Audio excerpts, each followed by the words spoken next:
Bom, o tema do meu TCC é sobre técnicas de produção de ferramental rápido para fundição. Bom, a fundição ela é um método milenar que tem os primeiros registros 6.000 antes de Cristo. Então, ela está presente aí no nosso dia a dia há um bom tempo. O processo por areia verde ele é o processo que engloba quase 70% de todas as peças fundidas mundialmente. Então, justamente por ele ser um processo economicamente viável. A gente fica muito atrelado que um produto final de boa qualidade, numa peça fundida por areia verde, ela tem que ter um molde, um modelo padrão, uma qualidade boa. Qualquer eventual problema com a curacidade do dimensional da peça ou alguma imperfeição, isso vai acarretar numa má qualidade do meu produto acabado.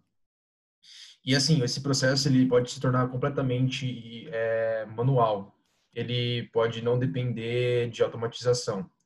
É, a, a base desse TCC ela foi moldada em cima de um contexto, que é uma empresa de papel e celulose.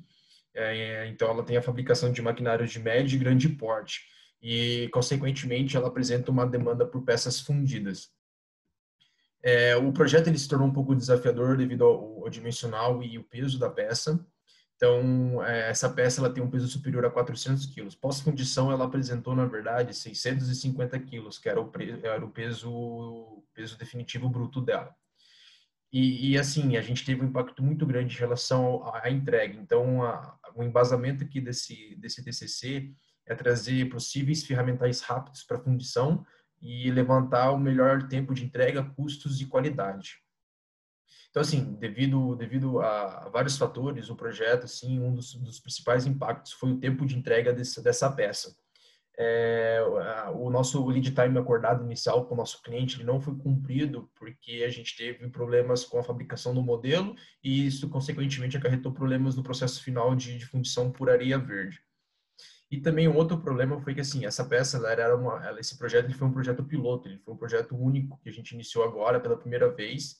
Então, a gente teve vários problemas com o desenvolvimento inicial. Tivemos que alterar várias vezes o modelo matemático e, a fim de tentar mitigar os problemas, a gente acabou fundindo a peça duas vezes. Então, a peça que apresentasse melhores propriedades mecânicas e qualidades, a gente estaria entregando para o cliente. E assim, considerando então a existência de várias técnicas de ferramental rápido, eu tentei buscar as melhores soluções, mesclando todas as técnicas para que eu pudesse fazer a fundição dessa peça. Então, assim, o objetivo é mapear então e levantar todas as técnicas, todas as propriedades dimensionais e quantidade da peça acabada e fazer um levantamento de todas as técnicas de prototipagem existentes, verificar então quais são as tecnologias que existem para nos auxiliar em fundição e também verificando a viabilidade econômica e redução no lead time. E tudo isso sendo aplicado, lembrando que eu tenho um ponto que são essas aplicações têm que ser consideradas para peças de grande porte, acima de 400 quilos. Aqui tem um desenho então esquemático, o modelo matemático da minha peça, um 2D. Vejam que ela tem um comprimento de 1.317 milímetros com um raio maior entre hélices de 520. Então, ela não é uma peça pequena. Bom, o método convencional ele foi o método por areia verde. Então, a gente teve a fabricação do nosso modelo em madeira MDF. Todos os possíveis canais e maçalotes foram posteriormente colocados e feito a junção na peça. O metal, a base líquida, então a matéria-prima, ela foi fundida em ASTM A148. Essa liga, ela justamente é para aplicações onde a gente tem forças de carregamento cíclicos, que é o que acontece nessa peça. Então, devido ao exercício de forças cíclicas e carregamento cíclico nessa peça, essa liga aí, ela é destinada a isso. Aqui a gente tem uma foto, então, do meu modelo bipartido, que não comentei. A parte dos maçalotes aqui, eles foram feitos a junção posteriormente. Ela foi usinada esse modelo é bipartido, então ela foi usinada em duas partes. Essa parte central aqui, ela foi usinada e na sequência as hélices foram juntadas com cola especial, tanto para o modelo inferior quanto o superior. E aqui a gente tem o nosso produto acabado. A gente teve que fazer alguns reparos de alguns pontos de solo devido a grande número de porosidade, mas nada que danificasse, comprometesse o nosso produto acabado.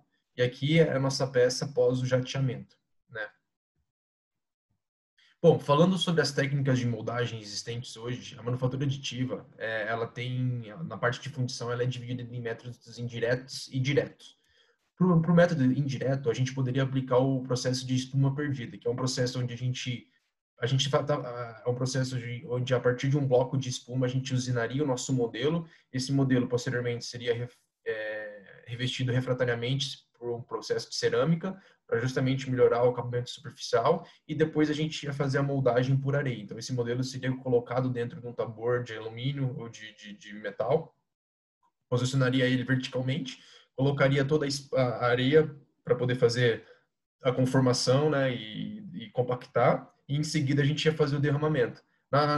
Nesse processo aqui, como é por espuma perdida, então o calor e a temperatura do meu metal base, meu metal líquido, ele passaria pela espuma, fazendo com que ela evaporasse e formaria então a minha cavidade e o minha peça desejada.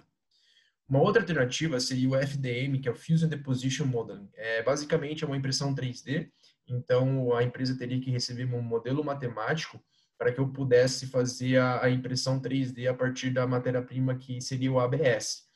O problema é que a gente não possui equipamentos ou maquinários que eu consiga fazer a deposição, fazer a impressão 3D por ABS do tamanho dessa peça. Eu teria que subsequentemente dividir ela em 3 seções. Esse problema de dividir ela em 3 seções, fazer a impressão, eu teria que fazer depois a junção dessas peças. Quando eu fosse fazer o meu processo de derramamento do metal, eu poderia ter muitas imperfeições nessa junção. Então, como eu falei, essa peça ela sofre um carregamento cíclico, isso daí poderia ocasionar trincas nessas seções onde foram montadas. Então, o processo por FDM ele foi desconsiderado, eu não consigo trabalhar com ele. A microfusão também, ela é uma outra vertente da manufatura aditiva, mas pós-pesquisa foi verificado que eu não consigo aplicar isso devido ao dimensional da minha peça. Ela é uma peça muito grande. A microfusão também, ela pode ser feita através do molde 3D, onde eu faço a impressão em cera e depois eu faço o revestimento dela, depois o revestimento dela com os aditivos, coloco dentro de uma areia base e essa areia e depois que formou esse molde eu coloco ele para dentro de um forno controlado a temperatura lá para poder esquentar e a peça interna, a cera, ela seria perdida. Então ela sairia e formaria a cavidade externa da peça, é como se fosse um shell mold. Mas verificando depois em relação ao dimensional e o peso, eu não consigo também aplicar a microfusão. Dos métodos indiretos, o único que eu consigo aplicar é a espuma perdida, que a espuma perdida tem representado aqui. Então, veja, a partir de uma usinagem ou de uma espuma, eu consigo fazer a fundição do meu bloco de motor, que provavelmente foi em alumínio. Aqui é só um desenho esquemático de como funciona o FDM. Então, eu tenho a minha plataforma, ela vai se movimentar no eixo X, no eixo Z, desculpa. Aqui eu tenho um canal de alimentação do meu material, que seria o caso no ABS. E aqui eu tenho os bicos injetores, que é a seringa. Então, ela vai formando camada por camada até que o meu modelo esteja completamente pronto em ABS, para que eu pudesse usar na moldação, né? Mas, como eu expliquei, devido aos dimensionais da peça, eu não tenho um equipamento que consiga comportar isso. Agora, falando dos métodos diretos, os métodos indiretos eles têm uma peculiaridade porque eu não dependo da fabricação do modelo. Eu consigo fazer a fabricação direto do meu molde em areia. Então, eu aplico isso com o sistema integrado com o sistema CAD. Recebo o meu modelo matemático da peça, eu vou trabalhar em todas as cavidades negativas externas, todas as cavidades zeros e as negativas da minha peça para que eu possa fazer o meu modelo.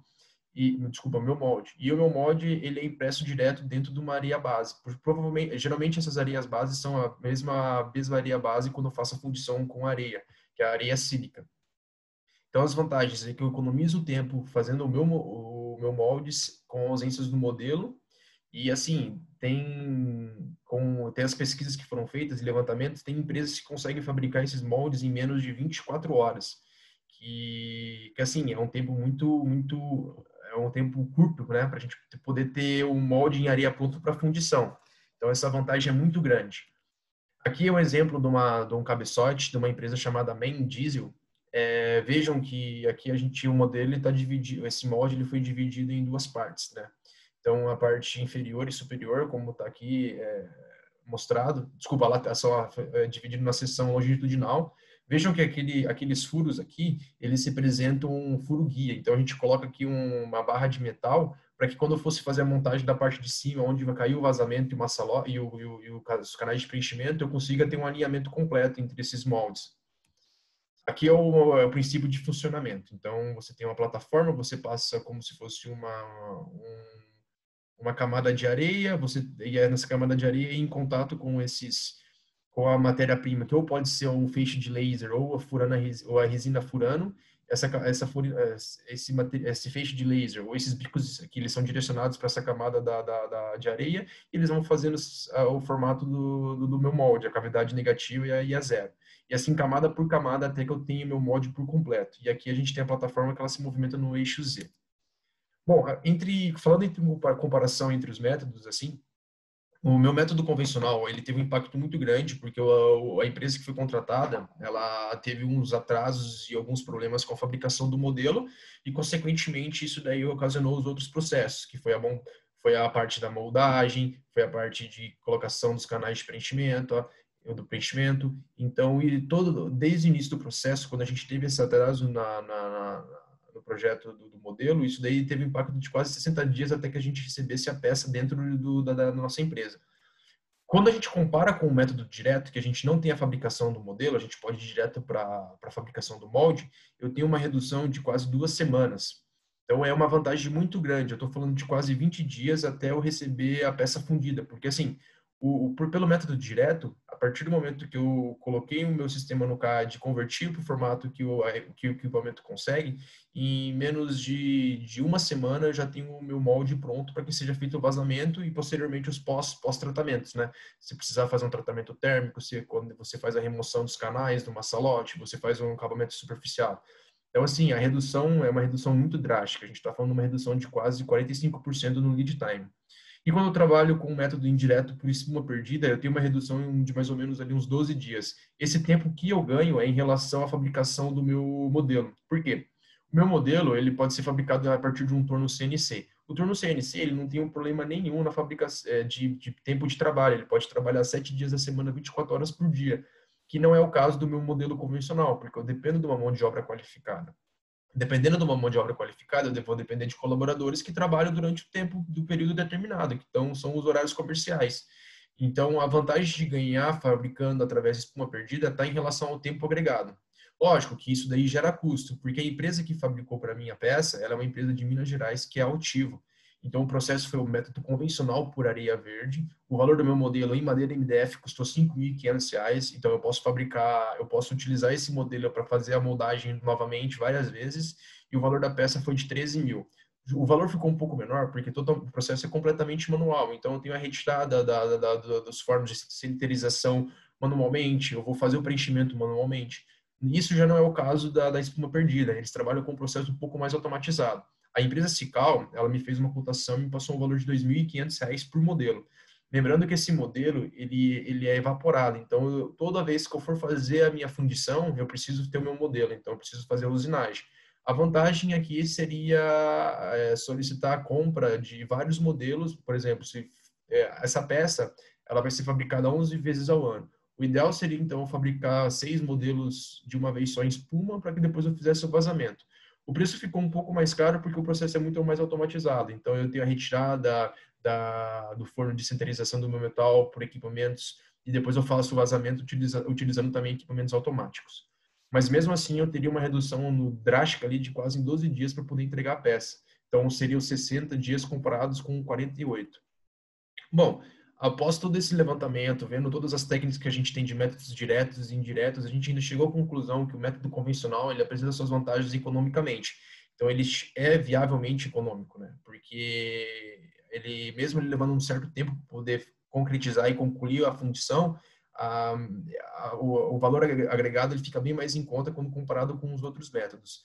Assim, a manufatura aditiva ela ainda está no seu início, ela é uma terminologia muito recente, de 25 anos para cá as pesquisas. Então, com certeza, conforme as empresas vão crescendo, conforme vai tendo uma competição entre as empresas na fabricação de equipamentos para métodos diretos, para aplicação do molde em areia para métodos diretos, com certeza esse valor do equipamento hoje vai cair. Hoje em dia, para você investir numa empresa que tem, nas empresas pioneiras, que você precisa comprar um equipamento para fabricação do molde a partir do método direto, você vai investir aí mais ou menos US$ 1,5 milhão, sem contar os impostos de importação. Então, assim, o investimento é muito grande.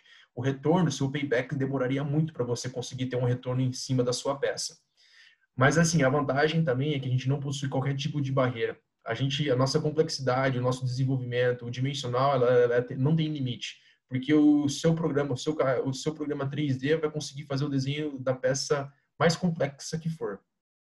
E uma desvantagem da manufatura aditiva, quando a gente fala em relação à parte de métodos diretos e indiretos, é que a gente fica atrelado a limitado à produção de pequenas quantidades. Porque justamente o equipamento que vai fazer a moldagem 3D ou métodos diretos e indiretos já tem que fazer peça por peça. Então a gente fica atrelado a limitações. Esse daí foi o desenvolvimento. Então o que fica aqui para a gente é que a gente deve continuar considerando esse desenvolvimento da manufatura aditiva, continuar pesquisando e ficando com o olho um pouco aberto, porque com certeza no futuro próximo, essa vantagem de a gente conseguir fazer a fabricação, fazer a fundição sem a ausência de modelo, ela vai acabar saindo do papel, vai acabar ficando economicamente viável a partir do momento que a gente tenha maiores concorrentes de empresas que possam fabricar esses equipamentos. Então a gente tem que continuar atento a esse tipo de método para que no futuro a nossa fundição ela não demore tanto tempo para que a gente possa ter a nossa peça fundida. Obrigado a todos.